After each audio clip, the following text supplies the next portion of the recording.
Most dog trainers don't fail because they're bad with dogs. They fail because they struggle to turn their skill into a sustainable career. And in this video, I'm going to talk about the 5 main reasons that I see trainers give up, burn out, or go broke, and what you can do about it to make sure you're not one of them.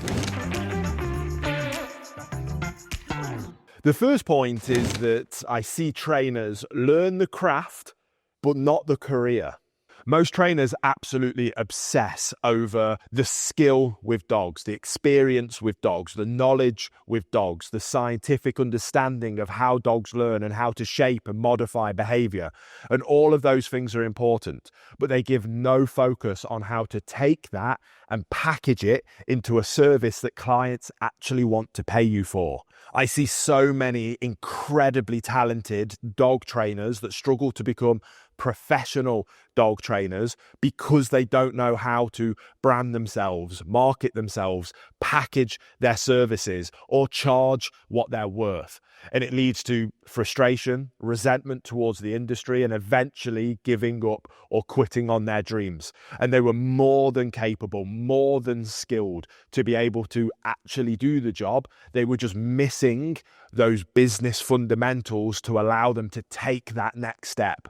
Because the reality is, if you don't take your vision of becoming a high quality canine professional that can make a great income to provide a wonderful life for you and your family and treat it as a business right from day one, it often, for many, many people, just becomes a very expensive hobby. And because it's a very expensive hobby that isn't achieving the goal, the mission, the vision that they set out to achieve, the hobby soon wears off, and it goes from being fun and exciting to frustrating and full of anger and resentment, which is the quickest way to get somebody to burn out and quit. The second thing is that so many dog trainers around the world, and it absolutely breaks my heart to see, drastically undervalue their time and the service that they offer. And they conduct in a race to the bottom with all the other trainers in their area that also undervalue their time and their service, which means they charge way less than they should be for the amazing, incredible service that they're able to offer, which means to make the amount of money they need to have a sustainable, happy, fulfilling life to provide for their families, they have to work long days, work into the evenings, work weekends.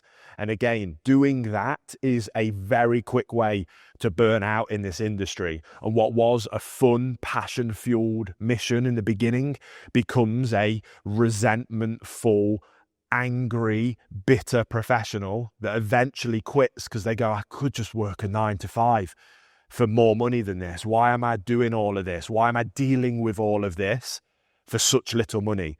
And it's because people conduct themselves in this mentality of a race to the bottom. A flip side of the same equation is that a lot of people may value themselves decently or potentially to their full value, but then they say yes to everybody that tries to book in with them. And they think that they're being noble by trying to help as many people as possible, which again leads to working too longer hours, not giving them time to recharge, reset, not having time away from dogs, away from dog training, to relax, to breathe, to make sure that that passion remains a passion and that fire and that love keeps burning for the industry and for helping people. And they do so again for noble reasons. But when that nobility turns into burnout, burnout turns into frustration and resentment. And again, that leads to people leaving the industry. And the reality is it would be way better for you to serve 10 clients a week for 10 years than 30 clients a week for a year, burning out and giving up. In the long run, you will have helped more people, you will have helped more dogs, and you will have protected yourself, your mental health, your well-being, as well as your passion and love for this industry that was the reason that you wanted to be involved with it in the first place. because your time has to serve your vision. Your time has to serve your mission. Your time has to serve your purpose. And if you don't protect that yourself, somebody else will dictate it for you. And the likelihood is that it won't be serving your purpose, your vision, or your mission. And again, that lack of alignment, because people weren't willing to advocate for themselves, protect themselves, and treat this like a business from day one, again, it leads to this frustration, resentment, burnout, quit slope that I see the vast majority of trainers either currently on or at the end of and have then quit. The third reason that I see so many people fail is because they try to imitate other trainers that they watch online rather than working out what the authentic version of themselves is. The reality of becoming a dog trainer or a canine behaviorist working with clients is that to some extent it's performative. You are going to act differently when you're with your clients than you might do with your mates at the weekend. You're going to have the professional version of you. You're going to have the educated, skilled, high-level practitioner version of you. You're going to be constantly thinking about how can I deliver this information in such a way that it's easy to understand, easy to implement, and gives the client the success that they're working on. And the reality is that if you don't find the authentic version of you in order to do that, and you're just copying other people that you've seen online, that is a really, really draining, tiring thing to do. And doing an authentic version of yourself might allow you the energy to do that 2, 3, 4 times a day. When you're performing as somebody else, that is exhausting mentally. You'll feel fraudulent. You won't feel great about yourself. And although I absolutely encourage you to be inspired by other people, to learn from other people, I'm honored that you're doing that with me right now. But it's to take that information, be a critical thinker, and decide, is that a good thing? Is that a tool I want in my toolbox? Was that a nice way to describe that? Does that align with me authentically? I like the concept, but actually I would word it a little bit differently. Being able to do that and to take information and then make it authentic to you will protect your mental health, your well-being, and your energy, which will protect your passion and love for the industry, which then protects you away from resentment, frustration, burnout, which keeps you in the industry, which allows you to help more people and more dogs. And you're starting to see these recurring themes over and over and over again, and how easy it is to make some of these mistakes. And when you make those mistakes, how quickly you can fall off the cliff towards that resentment, frustration, and burnout if you're not protecting yourself and advocating for yourself against it. Now, if you're struggling to find your authentic self, it might be because you don't have a deep enough knowledge and understanding of the canine practitioner pieces of the puzzle, the science of learning, the academic side of the equation. You might not have developed your skill as an educator, as a communicator enough yet to be able to relay information in an authentic way to you, which is why you might be relying on having to duplicate or imitate somebody else. And if that's the case, again, it's a telltale sign that you might need to learn more, lever yourself up as a practitioner. And I believe the best way you can do that is to check out my advanced diploma in canine behavior and training, because that's exactly how I design and deliver the curriculum in that course. It's to give you a deep understanding of all of the principles required to become a high-level canine practitioner, but it's more than that. It gives you the critical thinking skills to be able to take information, be able to break it down and discern whether that is information that is valuable to you and your practice, and then how to utilize that information in an authentic way.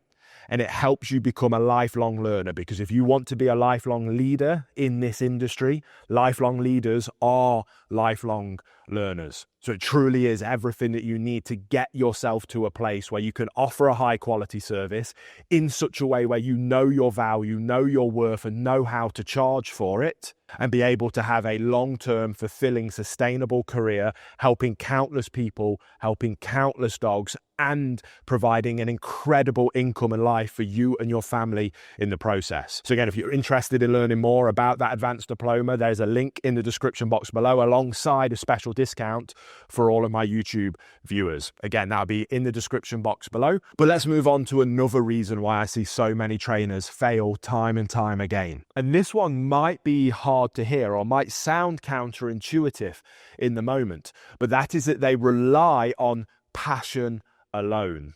But the reality is that although passion is important, passion alone won't protect your schedule. It won't protect your diary. It won't protect your customer service. It won't protect your well-being. It won't protect your mental health. It won't protect you from burnout. And if you let your passion lead you and you're not in control of that passion, it will send you off that cliff that we keep talking about. The passion should be at the center of your business. It should be the fire that drives you forward. It should be the reason that you love getting up every morning to conduct your business, to help the people that you're trying to help. But the thing is that you need to protect that passion at all costs. You have to keep that fire alive. You have to keep that fire burning, because the minute that fire goes out is the minute you are on a one-way road to quitting and leaving the industry. So that fire should be at the center of everything that you do. You should protect that fire with systems, with clarity, with consistency, with taking breaks, with stepping away when you need to, with protecting your mental health, with doing things outside of the dog world so that it doesn't become all-consuming and then dampen and extinguish that fire. So passion is important, but what's more important for long-term sustainability is to protect that passion at all costs. And that might mean saying no to people. That might mean turning clients down. That might mean saying, I'm not a good fit for this case. I might recommend you another practitioner, another trainer who will be more suited for you and that case. But protecting your passion should be the priority of your business. And then everything else is built on top of that once that passion is protected. And last but not least, the mistake that I see so many trainers and professionals make is that they think that their learning is done after a month, after 6 months, after 12 months.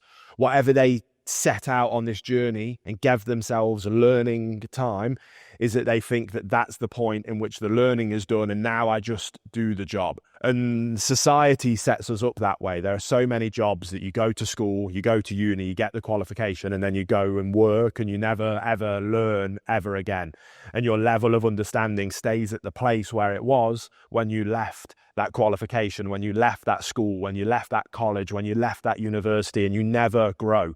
The problem in the dog training industry is that if you do that, you will get left behind, because there are amazing canine practitioners out there that are growing and learning every single day. Again, they have the ability not to chase shiny objects, not to chase trends, not to chase things that make them look flashy on social media, but they're constantly growing and evolving in ways that allows them to better serve their clients and serve the dogs that they work with. They are the practitioners that not just last the longest in this industry, but they are the practitioners that make the most money, serving the most people and helping the most dogs, because they are lifelong leaders in this industry. And the reason that they're lifelong leaders is because they are lifelong learners. So again, learning those foundational principles in the first place are important. But alongside that, you need to make sure you're learning the skills to be a critical thinker, to be a reflective practitioner, and to be a lifelong learner. Bring those few things into that learning process up front, and you will be setting yourself up for huge amounts of success in this industry. And again, I am helping thousands of people around the world be able to do exactly that with my advanced diploma in canine behavior and training. Again, there's a link to that course listed in the description box below, alongside that special discount just for you guys for being here with me on this channel. But if you enjoyed this video, guys, subscribe. We make videos like this every single week. Please protect your passion, protect your mental health, protect your well-being, because when you do that, that is what will allow you to be able to help dogs long term. And that's what I want to help you be able to do. So thanks so much for watching. I can't wait to see you on the next one.